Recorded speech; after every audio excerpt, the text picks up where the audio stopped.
Hello बच्चों। तो कैसे हैं आप लोग।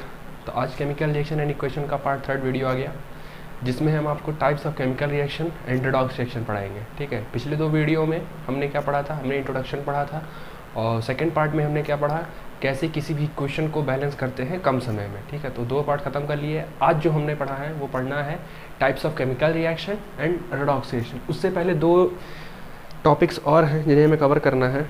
ठीक है, एक है टू इक्वेशन मोर इन्फॉर्मेटिव, दूसरा है exothermic and endothermic reaction, third है आपका type of chemical reaction, and fourth है redox reaction and its application. तो ये 4 पार्ट्स हमें कवर करने हैं।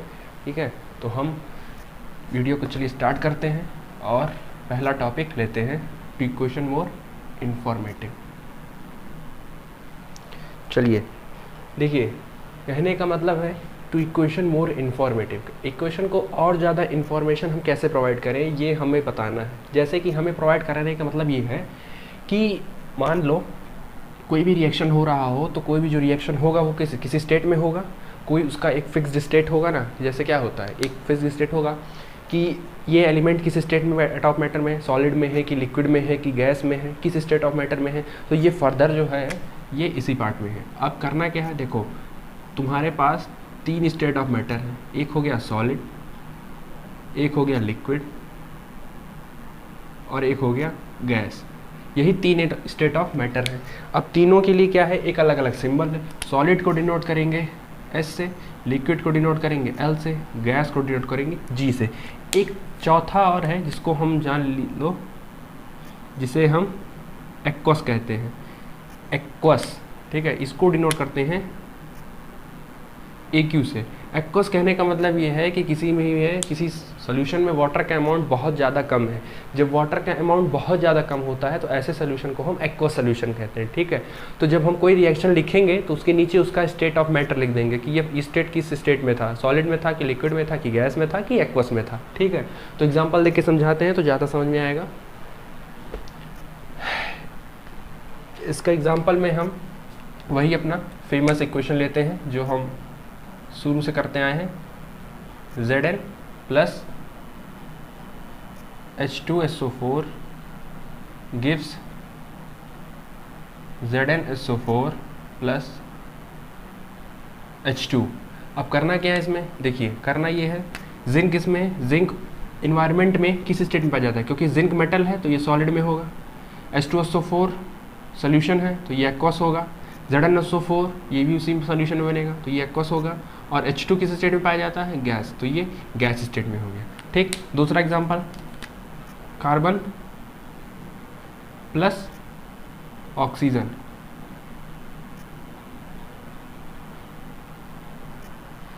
ये बना कार्बन डाइऑक्साइड।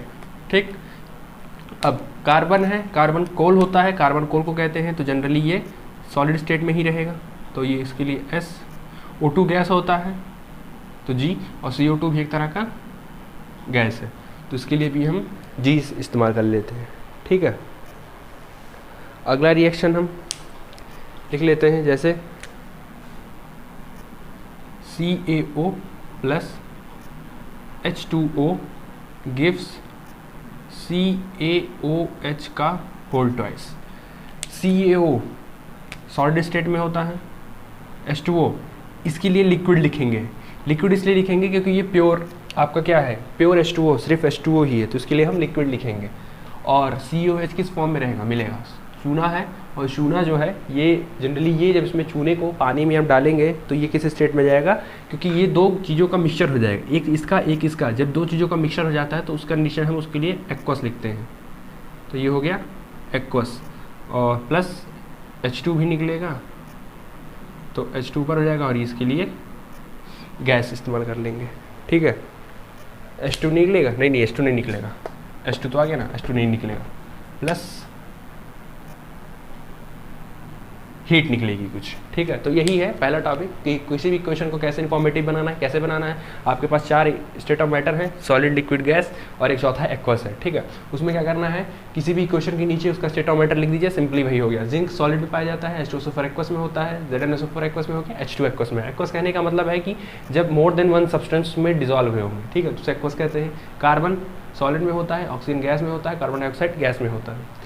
कैल्शियम ऑक्साइड, इसका नाम कैल्शियम ऑक्साइड है, इसको दूसरे नाम से भी जानते हैं, क्विक लाइम भी कहते हैं इसको, ठीक है, इसको क्विक लाइम कहते हैं, हिंदी में इसे चूना कहते हैं, ठीक है। और ये जो होता है इसे हम स्लैग्ड लाइम कहते हैं, ठीक है, इसे क्विक लाइम कहते हैं और उसे स्लैग्ड लाइम कहते हैं, ठीक। चलिए अगला है आपका exothermic reaction and endothermic reaction, ठीक है, ये पढ़ लिया। अगली हेडिंग डालिए, exothermic reaction and endothermic reaction. देखिए क्या है एक्सोथर्मिक और एंडोथर्मिक, तो बहुत सिंपल है।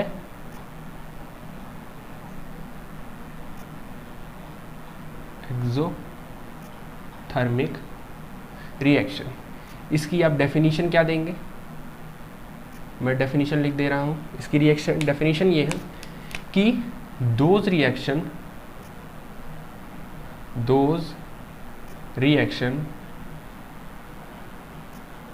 in which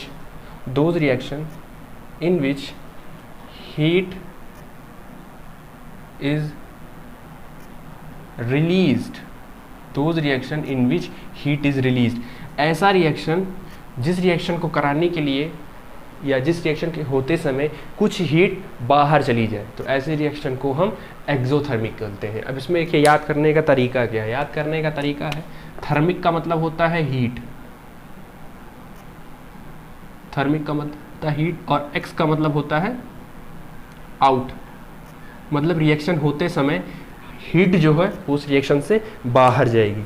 इसका एग्जांपल, अभी इसका एग्जांपल आपने जस्ट देखा, कौन सा देखा आपने, इसमें देखा आपने calcium oxide plus H2O gives CaOH plus कुछ हीट क्या हुई है, बाहर निकली है, ठीक है। तो ये इसका किसका एग्जांपल हो गया, एक्सोथर्मिक का रिएक्शन हो गया, एक्सोथर्मिक रिएक्शन का हो गया। क्यों, क्योंकि ये दोनों आपस में जुड़ने के बाद ये बना और साथ में इसकी हीट भी इन्वायरमेंट में रिलीज करी गई। या अगर आपके घर पे कभी पेंट हुआ होगा तो वहाँ पेंट में आपने अगर देखा होगा तो चूना आता है, अगर चूने को आप पानी में भिगो दें और उसके बाद उस जिस कंटेनर में चूने को आप रखेंगे पानी में, उस कंटेनर को कुछ देर के बाद आप उसे टच करिए तो आपको कुछ हीट लगेगा या कुछ कंटेनर गर्म जैसा लगेगा। तो होगा क्या कि जब चूना पानी में मिलता है तो कैल्शियम ऑक्साइड तो कैल्शियम हाइड्रोक्साइड तो बनाता है, प्लस कुछ हीट जो है वो इन्वायरमेंट में रिलीज़ करता है। तो रिएक्शन होने के बाद अगर हीट इन्वायरमेंट में रिलीज़ हो रहा हो तो उसको हम बोलते हैं एक्सोथर्मिक रिएक्शन, ठीक। एक एग्जांपल और लिख लीजिए, calcium carbon plus oxygen gives CO2। अब इसमें जो एनर्जी निकलती है ये निकलती है 94.3 किलो कैलोरी। कितनी निकलती है, 94.3 किलो कैलोरी, इतनी हीट निकलती है, ठीक है, इतनी हीट निकलती है। अब देखिए एग्जामिनर आपको कंफ्यूज कैसे करेगा, एग्जामिनर आपको कंफ्यूज ऐसे करेगा, मैंने हीट राइट साइड पे लिखा है, एरो के इस साइड क्या होता है RHS और एरो के इस साइड क्या होता है LHS। एग्जामिनर क्या करेगा, आपको ये हीट वाला जो टर्म है इसको इस तरफ लिखेगा, ठीक है। मैं इसको यहाँ लिख के दिखा देता हूँ आपको, देखिए कैसे लिखेगा वो लिखेगा calcium oxide plus H2O minus heat gives COH का whole twice calcium plus oxygen minus 94.3 gives CO2। अब आप दोनों में डिफरेंस देखिए, बहुत ज़्यादा कोई डिफरेंस नहीं है। मैथमेटिक्स में क्या होता है, मैथमेटिक्स में ये होता है कि जब आप इज इक्वल टू के इधर या इधर लाते हैं तो वैल्यू चेंज हो जाती है। जैसे इज इक्वल टू के इधर +5 है तो इज इक्वल टू के इधर लाएंगे तो वो -5 हो जाता है। ठीक यहाँ पे एरो के इस साइड प्लस हीट था तो इधर ले जाएंगे तो वो माइनस हीट हो जाएगा। एरो के इस साइड प्लस इतना निकल रहा था, मतलब इन दोनों के साथ ये दोनों कंबाइन हुए, कंबाइन होगा कुछ प्रोडक्ट बना, उस प्रोडक्ट में से इतनी हीट बाहर निकल गई। तो इस इक्वेशन को लिखने का दो तरीका है, आप इसको ऐसे भी लिख सकते हैं या ऐसे भी। तो एग्जामिनर आपको ये वाला पूछेगा, ठीक है, आपसे पूछेगा कि identify the which reactions are exothermic और एंडोथर्मिक, इसमें से कौन सा एक्सोथर्मिक है और कौन सा एंडोथर्मिक है। तो आप कुछ नहीं करिएगा, बस ये पार्ट आप देख लीजिएगा, या एक पॉइंट इसमें और नोट कर लीजिए कि एक्सोथर्मिक जो होता है ये हमेशा इसकी वैल्यू हमेशा RHS के साइड लिखी जाती है, ठीक है, RHS के वैल्यू साइड इसकी वैल्यू लिखी जाएगी, वो भी प्लस के साथ। और एंडोथर्मिक में माइनस के साथ लिखी जाएगी, ठीक है। क्या बताएं, एक्सोथर्मिक का मतलब होता है ऐसा रिएक्शन जिसमें जिस रिएक्शन होते समय कुछ हीट बाहर निकल जाए या कुछ हीट बाहर रिलीज हो जाए, तो ऐसे रिएक्शन को हम एक्सोथर्मिक रिएक्शन कहते हैं। एग्जाम्पल के तौर पे calcium oxide plus water, calcium hydroxide plus heat बनेगा, इन दोनों के साथ ये बनेगा प्लस ये निकल जाएगा। अब एरो के इस साइड लिखा है तो एक्सोथर्मिक है, अगर इस साइड लिखा है लेकिन साइन अगर माइनस के साथ है तो एक्सोथर्मिक है, लेकिन अगर यही साइन यहाँ प्लस हो गया मतलब ये एंडोथर्मिक है। तो इसका नेक्स्ट देखते हैं हम एंडोथर्मिक रिएक्शन, ठीक है, इसको नोट कर लीजिए। और नेक्स्ट देखते हैं हम एंडोथर्मिक रिएक्शन।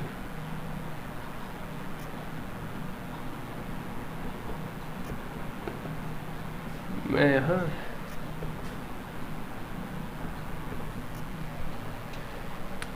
नेक्स्ट है एंडोथर्मिक रिएक्शन। अब इसमें एंडो का मतलब क्या होता है, एंडो का मतलब हो गया इन, मतलब अंदर, ठीक है। नाम से याद करिए तो आपको मतलब एक बात तो क्लियर है, एंडोथर्मिक का मतलब उस वाले में हीट बाहर निकल रही थी, रिएक्शन हो रहा था और अपने आप बाहर निकल रही। तो इसमें क्या करना पड़ेगा, इसमें खुद हीट देना पड़ेगा रिएक्शन में, मतलब रिएक्शन हो रहा है मतलब ये अगर ये इसमें जुड़ रहा है तो इन दोनों को इसमें जोड़ने के लिए हमें बाहर से एक एक्सटर्नल हीट देनी पड़ेगी। अब जैसे अगर कोई चीज़ टूट जाती हो एग्जाम्पल के तौर पे, तो अगर इन दोनों को ऐसे जोड़ना हो तो ये खुद तो जुड़ नहीं सकता। क्यों नहीं जुड़ सकता, क्योंकि हमें एक्सटर्नली बाहर इसको कुछ क्या देना पड़ेगा, कुछ गम ग्लू कुछ ऐसा देना जो इन दोनों को, या एनर्जी वो देनी पड़ेगी जो इन दोनों को क्या कर सके, आपस में चिपका सके। तो मतलब दो प्रोडक्ट को आपस में जोड़ने के लिए जो हीट देनी पड़ती है उसको हम एंडोथर्मिक कहते हैं, ठीक है। या किसी रिएक्शन को कराने के लिए हमें हीट की रिक्वायरमेंट हो तो उसे हम एंडोथर्मिक बोलते हैं। Those reaction in which heat is involve, या कह सकते हैं हीट इज रिक्वायर्ड। हमें हीट क्या हो उस रिएक्शन को कराने के लिए, उस रिएक्शन को कराने के लिए हमें हीट रिक्वायर हो, ठीक है। इसका एग्जांपल देखिए, इसका एग्जांपल है nitrogen plus oxygen give 2 nitrogen oxide. Nitrogen plus oxygen gives 2 NO minus 43.2 kilo calorie, 43.2 kilo calorie. अब इसमें देखिए क्या कर रहा है, इसमें कहने का मतलब ये है कि नाइट्रोजन और ऑक्सीजन आपस में कंबाइन किए, अब कंबाइन करके क्या बनाए 2 नाइट्रोजन ऑक्साइड। इस रिएक्शन को लिखने का माइनस लिखा है, अब इस रिएक्शन को हम इधर लाएंगे, इस पूरे को जब हम इधर लाएंगे तो ये रिएक्शन कैसे लिखा जाएगा, ये लिखा जाएगा N2 plus O2 plus 43.2 gives 2 NO। कहने का मतलब क्या है, देखिए ये रिएक्शन और ये रिएक्शन में कहने का मतलब ये है कि नाइट्रोजन और ऑक्सीजन को कंबाइन करने के लिए हमें 43.2 किलो कैलोरी एनर्जी रिक्वायर होगी। मतलब इन दोनों को जोड़ना हो तो इतनी एनर्जी आपको देनी पड़ेगी, तब जाके ये आपस में जुड़ेंगे, ठीक। दूसरा एग्जांपल ले लिए, कार्बन प्लस सल्फाइड, ठीक है। मैं इस पर सीधे लिख दे रहा हूँ, carbon plus sulphide gives, plus लगा के ही लिख देते हैं, प्लस 19.4 गिव्स कार्बन सल्फाइड। मतलब ये हो गया पहला एग्जांपल, ये हो गया दूसरा एग्जांपल। मतलब कार्बन में और सल्फर को जोड़ना होगा तो इतनी किलो कैलोरी हीट देनी पड़ेगी, तब जाके ये क्या होगा, आपका रिएक्शन प्रोसीड होगा या रिएक्शन बनेगा। अब इसमें नोटिस क्या करना है, इसमें नोटिस ये करना है, इसमें देखिए लेफ्ट हैंड साइड पे प्लस है, लेफ्ट हैंड साइड पे प्लस है और राइट हैंड साइड पे निगेटिव है, इसको इधर ले जाएंगे तो क्या होगा, नेगेटिव। अब इन दोनों को जोड़ने के लिए इतनी एनर्जी बाहर से देनी पड़ेगी, रिक्वायर है, खुद लगेगी, तो एंडोथर्मिक, क्योंकि देनी पड़ रही है। और उसमें क्या थी, एक्सोथर्मिक थी, ठीक है। तो ये इतना नोट कर लीजिए। इस पर 1-2 मैं आपको क्वेश्चन ऐसे ओरली करा देता हूँ तो आपको पहचानने में आसानी रहेगी, ठीक है।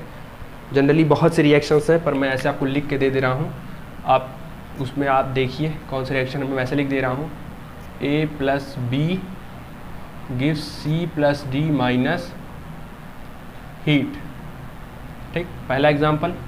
दूसरा A plus B minus heat gives C plus D तीसरा A plus B plus heat gives C plus D. चौथा A plus B gives C plus D plus heat. अब इसमें आपको बताना है कौन सा एक्सोथर्मिक है और कौन सा एंडोथर्मिक, मतलब which reactions are exothermic and which reactions are endothermic. Video को पॉज करिए और खुद ट्राई करिए। चलिए हो गया। अब देखिए, अगर आपको नहीं समझ में आ रहा है तो एक बार क्या करिए, एक बार इक्वेशन को फिर से लिखिए। इस इक्वेशन को अगर आप फिर से लिखेंगे तो कैसे लिखेंगे, इसको लिखेंगे आप A प्लस बी, इस हीट को इधर लाइए, साइन चेंज हो जाएगा तो ये प्लस हो जाएगा, हीट C प्लस डी। नीचे वाले को लिखिए A plus B gives C plus D, और ये इधर है तो इधर भेजिए इसको, तो ये हो जाएगा प्लस हीट। इसको देखिए A प्लस बी, इसके साथ ऑलरेडी प्लस है तो इसको प्लस ही रहने दीजिए। देखिए इसमें करना क्या है, आपको सिंपली करना है कि जो हीट है वो प्लस में रहे। हीट को हमेशा प्लस फॉर्म में, माइनस में है तो प्लस में करिए, माइनस में है तो प्लस में करिए, और प्लस में है तो एज इट इज प्लस में ही रहने दीजिए। बस किसी तरह कोशिश करिए उसको प्लस में लाने की, तो आप जब आपका इक्वेशन प्लस में आ जाएगा तो आपको सॉल्व करने में आसानी होगी। ठीक है, नेक्स्ट वाले में देखिए, नेक्स्ट वाले में ऑलरेडी प्लस है। अब देखिए इसमें रिएक्शन कैसे बताना, देखिए A प्लस बी, इन दोनों को जोड़ना है और प्लस हीट भी करना है, मतलब इन दोनों को जोड़ने के लिए हमें हीट देनी पड़ेगी, प्लस में मतलब हीट देनी पड़ेगी। तो मतलब इसमें पहला रिएक्शन जो है वो एंडोथर्मिक है। दूसरा A प्लस बी जोड़ा प्लस C प्लस डी बना और प्लस हीट भी निकला, मतलब A और B के जुड़ने के बाद C तो D बना ही बना, लेकिन साथ में हीट भी क्या हो गई, बाहर निकल गई, हीट बाहर निकल गई। इसका मतलब ये वाला रिएक्शन एक्सोथर्मिक हो गया। नेक्स्ट वाले में फिर यही देखिए, प्लस हीट है, यहाँ भी प्लस हीट था, मतलब ये रिएक्शन फिर से क्या हो जाएगा, एंडोथर्मिक। और ये वाले में इधर प्लस है तो मतलब ये वाला एक्सोथर्मिक है। तो आपसे क्वेश्चन में किसी तरह पूछेगा, बस आपको ध्यान एक बात का देना है कि आप जो हीट है, जो हीट टर्म लिखा होगा उसमें या किलो कैलोरी जो भी मैग्नीट्यूड होगा, उस टर्म को, इस टर्म को आप किसी भी तरह पॉजिटिव में करिएगा। अगर आपने पॉजिटिव में कर लिया तो आप समझ जाएंगे। जैसे यहाँ माइनस में था, माइनस हीट था, मैंने इसको कन्वर्ट कर दिया प्लस हीट में, यहाँ माइनस था, यहाँ कन्वर्ट कर दिया प्लस में, यहाँ ये ऑलरेडी प्लस में था तो इसको एज इट इज लिख लिया, और यहाँ भी ये प्लस में था तो कोई छेड़खानी नहीं की मैंने। ठीक है, तो ये अगर आप ऐसे कर ले जाते हैं तो आपके लिए आसान पड़ेगा और रिएक्शन पहचानने में। तो 1-2 नंबर का क्वेश्चन मिलता है, नोट कर लीजिए क्वेश्चन को और याद कर लीजिए। ठीक है, हो गया। चलिए नेक्स्ट आता है आपका टाइप्स ऑफ केमिकल रिएक्शन। ठीक है, क्या आता है, टाइप्स ऑफ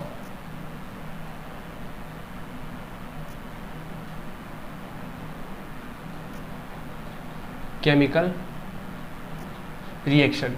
ठीक है, कितने तरह के केमिकल रिएक्शन होते हैं, तो आपके पास टोटल देखा जाए तो होता 4 है, पर एक एक्स्ट्रा पढ़ाया जाता है जिसे हम रेडॉक्स रिएक्शन बोलते हैं। ठीक है, तो पहला जो है, पहला रिएक्शन वो है आपका कॉम्बिनेशन रिएक्शन। क्या है, कॉम्बिनेशन और एडिशन रिएक्शन। दूसरा क्या है, डीकम्पोजिशन। क्या है, डीकम्पोजिशन। तीसरा क्या है, डिस्प्लेसमेंट। चौथा क्या है, डबल डिस्प्लेसमेंट। पांचवा क्या है, रेडॉक्स रिएक्शन। तो ये 5 रिएक्शंस आपको इस चैप्टर में पढ़ने हैं और कुछ रेडॉक्स का एप्लीकेशन पढ़ना है, उसके बाद आपका चैप्टर कंप्लीट हो जाएगा। ठीक है, तो चलिए बारी बारी से एक एक करके शुरू करते हैं। पहला है आपका कॉम्बिनेशन रिएक्शन। ठीक है, कॉम्बिनेशन रिएक्शन या एडिशन रिएक्शन। देखिए इस रिएक्शन को इसके नाम में ही लिखा है, कुछ बहुत ज़्यादा इसको टेंशन लेने की ज़रूरत नहीं है, इस रिएक्शन के नाम में ही लिखा है कॉम्बिनेशन या एडिशन। मतलब मैं एग्जांपल से समझा दे रहा हूँ कि अगर A है प्लस B है, ये प्रोडक्ट बनेगा आपका C। ठीक है, इसमें आपको एक बात सिर्फ याद रखनी है, उसमें याद क्या रखनी है, इसमें जो रिएक्टेंट होगा, ठीक है, इससे पहले इसमें जो रिएक्टेंट होगा क्या होगा, रिएक्टेंट, ये मोर देन 1 होगा हमेशा, और इसमें जो प्रोडक्ट होगा वो हमेशा सिंगल प्रोडक्ट बनेगा, और ये दोनों कंडीशन होगी हमेशा। ठीक, अगर आपको कॉम्बिनेशन रिएक्शन और एडिशन रिएक्शन को पहचानना होगा कि ये कौन सा रिएक्शन है, कॉम्बिनेशन रिएक्शन है कि एडिशन रिएक्शन है, तो रिएक्टेंट हमेशा एक से ज़्यादा एलिमेंट कंबाइन होंगे और प्रोडक्ट उनका हमेशा सिंगल ही बनेगा। जैसे example, A plus B gives C, more than 1 combine, क्या इनको हम क्या बोलते हैं, इनको हम रिएक्टेंट बोलते हैं क्योंकि ये रिएक्ट करते हैं। C हमारा क्या है, प्रोडक्ट है, क्या है, प्रोडक्ट है। एक से ज़्यादा कंबाइन किए, रिएक्टेंट एक से ज़्यादा कंबाइन किए, मोर देन 1 हो गया तो ये रिएक्टेंट हो गया। प्रोडक्ट हमेशा क्या बनेगा, सिंगल बनेगा। अगर ऐसे रिएक्शन मिलते हैं तो that reaction is called combination reaction और एडिशन रिएक्शन। इसका एग्जांपल देखिए, एक जगह एग्जांपल आप पढ़ते आ रहे हैं और कुछ रिएक्शंस देखिए, मैं क्या है कि यहाँ आप कुछ रिएक्शंस याद भी करते चलिए, ठीक है, तभी आपको, क्योंकि आपका बोर्ड है तो अभी से आप रिएक्शंस को याद करते चलेंगे तो आपके लिए काफ़ी फायदेमंद होगा। ठीक है, देखो बच्चों क्या करना है, कैल्शियम ऑक्साइड ले लो, अभी जो इतने देर से पढ़ रहे थे चूना वाला, अब तो रिएक्शन याद हो गया, बोलो फट से, कैल्शियम ऑक्साइड प्लस वाटर क्या बनेगा, बोलो बोलो बोलो बोलो बोलो, क्या बनेगा, कैल्शियम हाइड्रोक्साइड। ठीक है, दो कंबाइन हुए, एक सिंगल प्रोडक्ट बना, that reaction is known at addition या कॉम्बिनेशन रिएक्शन। दूसरा example, carbon plus oxygen gives, क्या बनेगा, CO2 बनेगा। दूसरा एग्जांपल हो गया। तीसरा example, hydrogen plus oxygen, hydrogen 2H2 plus O2 gives 2H2O। तो दो हाइड्रोजन और दो ऑक्सीजन मिलकर क्या आपस में बना दिए, वाटर बना लिया, यानी दो से अधिक कंबाइन हुआ और एक सिंगल प्रोडक्ट बना लिया। ठीक है, तो ऐसे रिएक्शन को हम कॉम्बिनेशन रिएक्शन कहते हैं या एडिशन रिएक्शन कहते हैं, क्योंकि एडिशन का मतलब क्या होता है, जुड़ना। ठीक है, समझ में आ गया ना। चलिए तो नेक्स्ट देखते हैं क्या है। नेक्स्ट है आपका डिकम्पोजिशन रिएक्शन।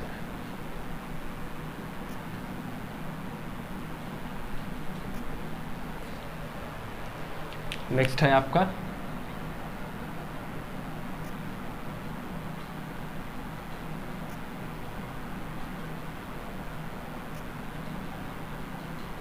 डिकम्पोजिशन है। अच्छा, अब क्या है, अब एक बात ध्यान दो, इसमें एक बात ध्यान देने की वाली बात क्या है, डिकम्पोजिशन रिएक्शन पूछा है ना, नाम से क्लियर करो।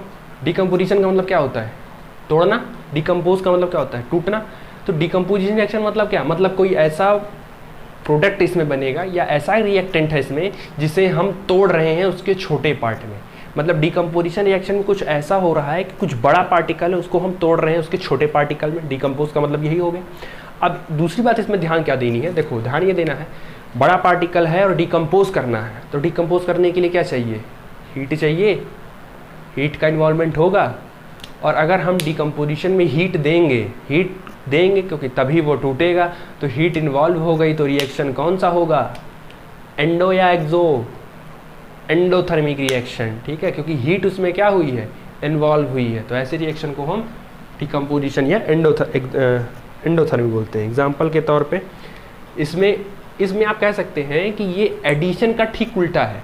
इसमें रिएक्टेंट सिर्फ सिंगल होगा, प्रोडक्ट एक से ज़्यादा हो सकता है, मोर देन 1 बन सकते हैं। ठीक है, इसका एग्जाम्पल हम कहें CaCO3, ये टूटता है CO में और CO2 में।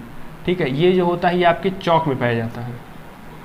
आपका जो चौक ब्लैक बोर्ड पे जो लिखने वाला आता है चौक सफ़ेद वाला, वो इसी से बनता है। ठीक है, तो ये देखिए सिंगल प्रोडक्ट था, मतलब सिंगल रिएक्टेंट था, इससे क्या हुआ, दो प्रोडक्ट बने और इसमें साथ ही साथ हमें इसको क्या करना पड़ेगा, कैल्शियम कार्बोनेट को क्या करना पड़ेगा, हीट करना पड़ेगा, तब जाके ये अपने कॉन्स्टिट्यूएंट पार्टिकल मतलब कैल्शियम ऑक्साइड और कार्बन डाइऑक्साइड में टूट जाएगा। ठीक है, पहला एग्जाम्पल। दूसरा एग्जाम्पल देखिए, दूसरा एग्जाम्पल है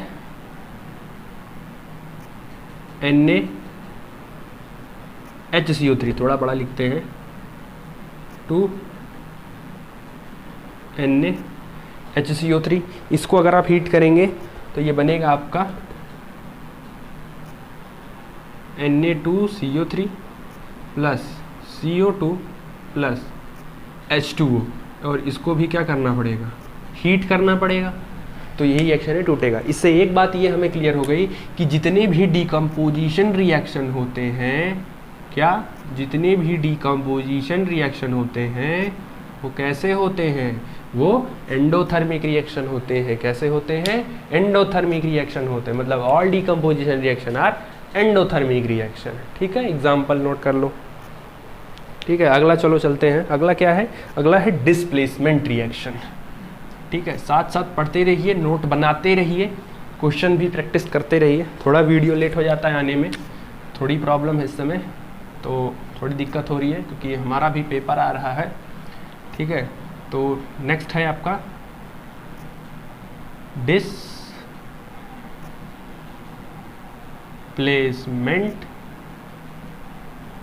रिएक्शन। देखिए केमिस्ट्री जिसको आ गई, ठीक है, जिसको आ गया केमिस्ट्री उसके लिए केमिस्ट्री बहुत आसान है, पर जिसको नहीं आया उसके लिए केमिस्ट्री ही सबसे कठिन सब्जेक्ट बनेगी आगे भी चलकर। इसीलिए कह रहे हैं बार बार, रिएक्शन को रटिए मत, रिएक्शन को समझ के याद करिए। अगला है डिस्प्लेसमेंट। रटने की ज़रूरत नहीं है, नाम में लिखा डिस्प्लेसमेंट, मतलब डिस्प्लेसमेंट में क्या होगा, डिस्प्लेसमेंट में ये होगा कि कोई एक एलिमेंट दूसरे एलिमेंट को उसकी जगह से डिस्प्लेस कर देगा।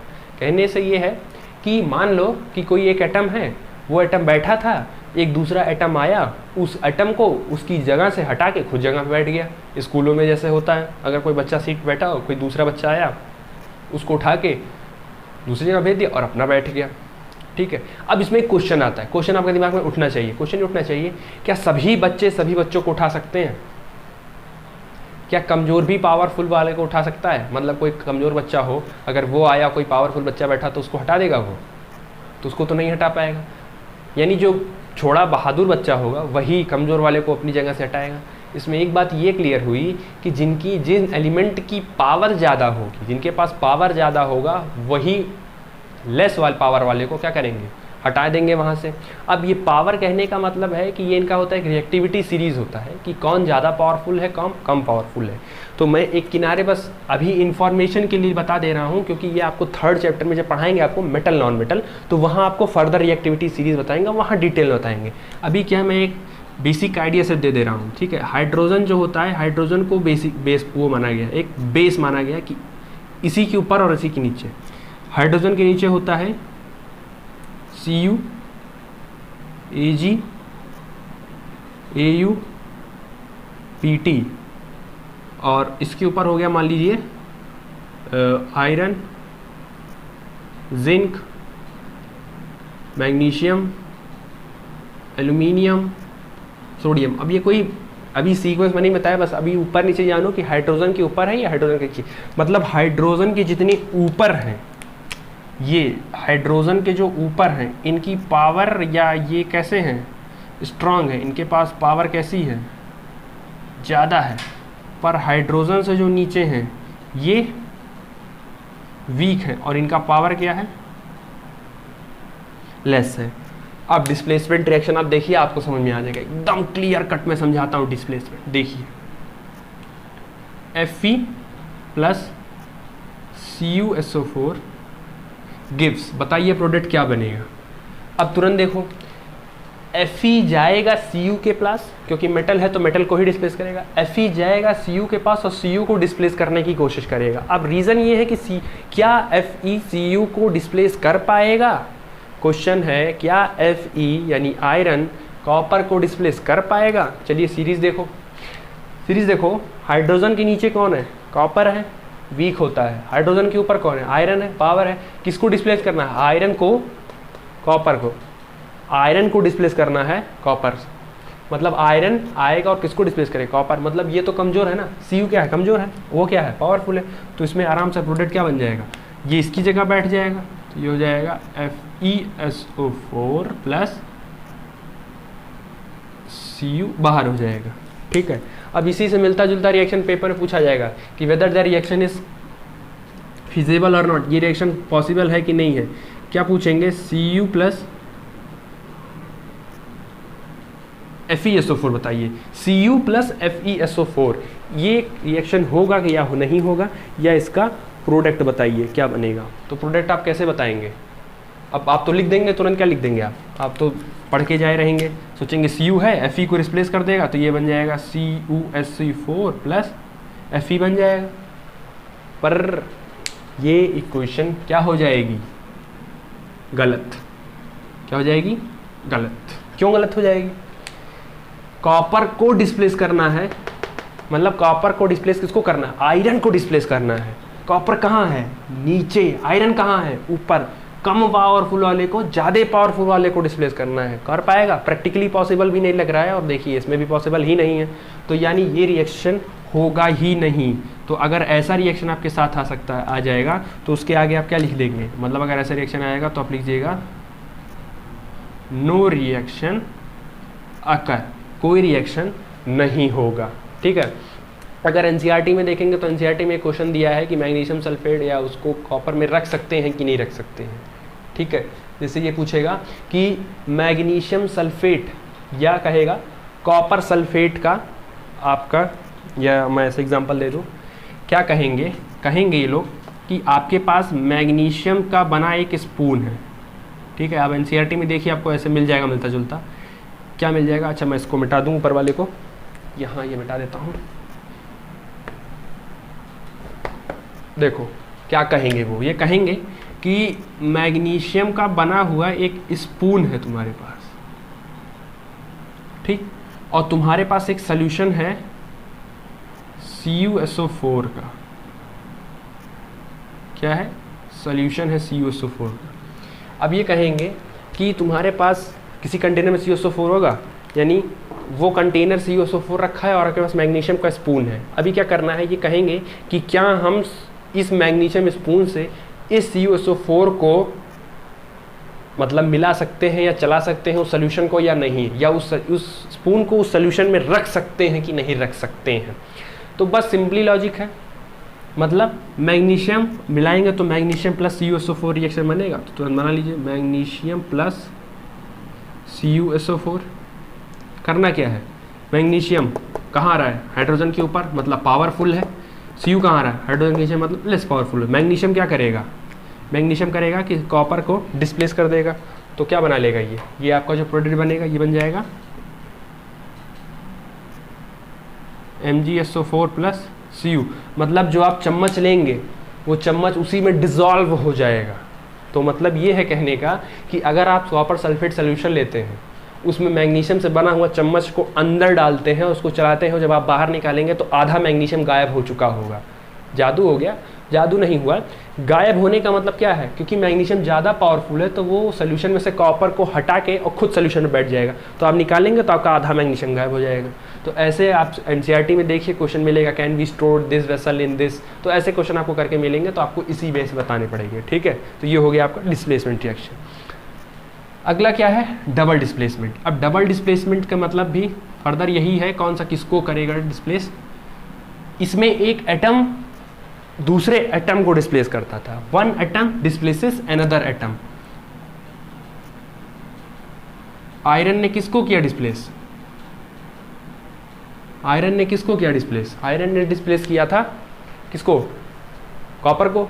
एक एटम था आयरन और एक एटम था कॉपर। सेकेंड वाले में मैग्नीशियम ने डिस्प्लेस किया कॉपर को, एक एटम था। अब इसमें क्या है? ये एक एटम जाएगा या का पूरा कंपाउंड ही एक दूसरे को रिप्लेस कर देगा। ठीक है। एटम या ग्रुप ऑफ कंपाउंड ही एक दूसरे को रिप्लेस कर देगा।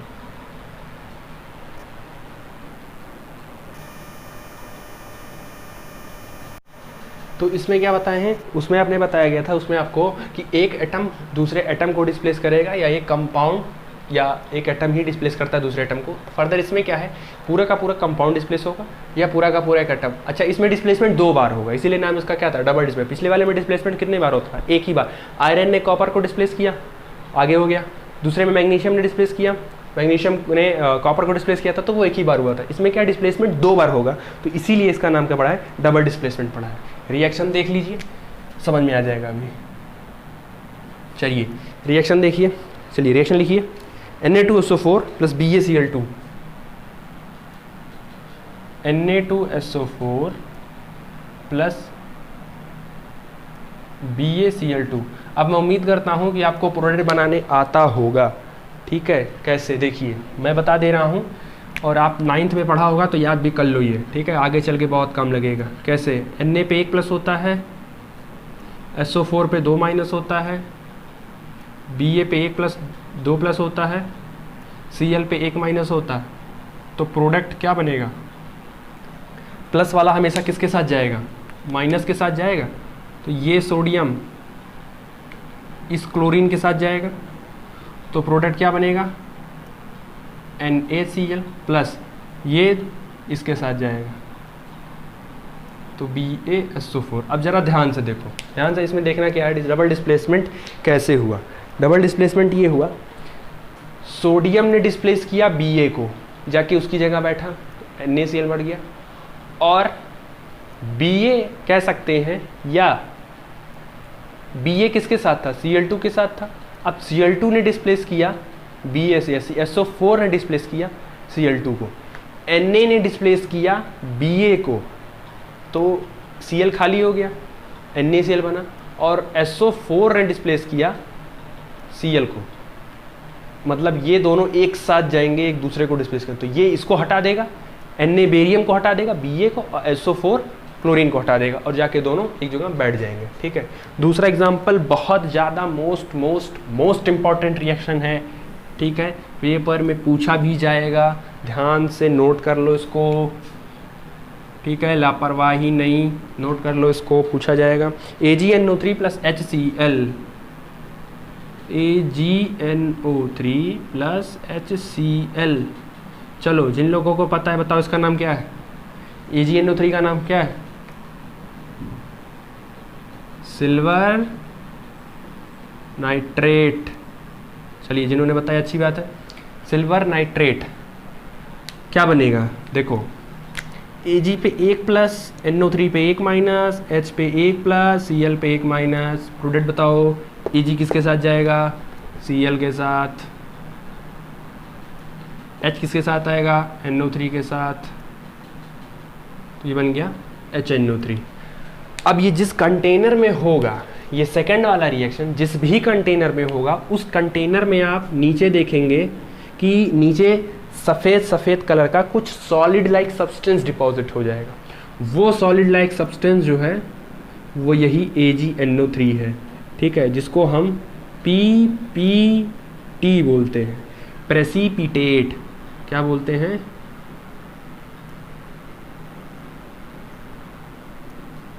प्रेसिपिटेट। अच्छा, इसका कलर क्या होगा? इसका कलर होगा वाइट, तो हम बोलते हैं इसको वाइट PPT। तो यहाँ कलर भी याद कर लो कि AgCl का कलर कैसा है? वाइट है। मैंने शुरुआत में, अगर आपको याद होगा, तो मैंने क्या बताया था? 2 चीज़ बताई थी। अगर एरो ऐसे बना है, इसका मतलब ये गैस है, और अगर एरो अगर नीचे बना है, इसका मतलब ये PPT है, मतलब या सॉलिड है, नीचे जाके कंटेनर में जम जाएगा, ठीक है। और सेकंड वाला क्या है? ये HNO3। HNO3 अभी के लिए फर्दर याद रखो, HNO3 जो है एक तरह का स्ट्रॉन्ग एसिड है। तो अगले चैप्टर में आपका है एसिड बेस सॉल्ट, वहाँ आएगा HNO3, याद करा देंगे। तो एक याद रखो कि ये रिएक्शन मैंने इसीलिए कहा है मोस्ट इंपॉर्टेंट है, मोस्ट इंपॉर्टेंट क्योंकि इसमें 2 बातें आ रही हैं। एक तो AgCl वाइट प्रेसिपिटेट है, सफ़ेद कलर का कंटेनर के नीचे बैठ जाएगा, और दूसरा इसे एक स्ट्रॉन्ग एसिड बन के तैयार होगा इसमें। तो ये दोनों बातें याद रखो, और ये रिएक्शन भी याद रखो। रिएक्शन बहुत इंपॉर्टेंट है, बोर्ड में पूछा जाएगा, मैं बार बार कह रहा हूँ, ठीक है। तो इन रिएक्शन को नोट कर लो, याद भी कर लो। तो ये होता है आपका डबल डिस्प्लेसमेंट रिएक्शन। इसके बाद आता है आपका रेडॉक्स रिएक्शन। तो रेडॉक्स रिएक्शन के लिए क्या है, हम फर्दर एक नेक्स्ट वीडियो बना देंगे, क्योंकि उसमें आपको डिटेल में बताना है, ठीक है। तो वो हमारा लास्ट पार्ट होगा इस चैप्टर का। और उम्मीद करते हैं कि आज जो भी पढ़ाया गया वो समझ में आया। नहीं समझ में आया है तो वीडियो को फिर से देखिए, जो पॉइंट में डाउट है उसको पूछिए, नोट बनाते रहिए, पढ़ाई करते रहिए। All the very